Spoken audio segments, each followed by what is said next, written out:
Wala pang naitatalang Nimbus variant ng COVID-19 ang DOH. Wala rin daw dapat ikabahala dahil mataas ang vaccination rate sa bansa. Yan ang agenda report ni Pierre Pastor.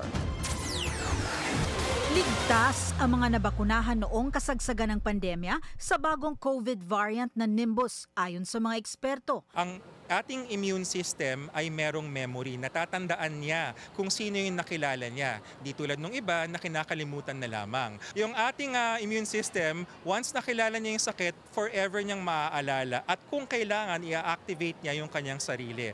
Sinimplify ko lamang po, pero yung sinasabing T-cell mediated immunity, yun ang nakikita ng mga experts na dahilan kung bakit tumatalab pa rin. Nag-alala ang ilang hindi nagpabakuna noon. Pero paliwanag ni ASEC Albert Domingo, hindi kailangang mangamba. Mataas po ang ating vaccination rate sa Pilipinas, 70-something% ang vaccinated po.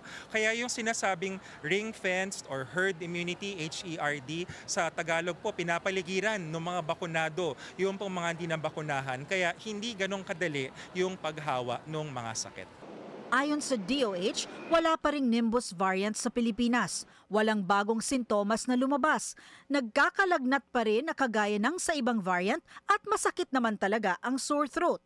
Ang mahalaga ay wala daw oxygen desaturation sa Nimbus variant. Noon, nung unang panahon, yung Alpha variant, yung Delta variant, bumabagsak yan, bumababa ng 60, tapos nag-i-intubate, tapos sa kasamaang palad nawawala. Hindi po ganon si NB181, hindi nagkakaroon ng oxygen desaturation. Talagang yung ating mga mild symptoms ng Para makasiguro, payo ng DOH ang kalinisan ng katawan at madalas na paghuhugas ng kamay para maiwasan ang pagpapasa ng mga nakahahawang sakit.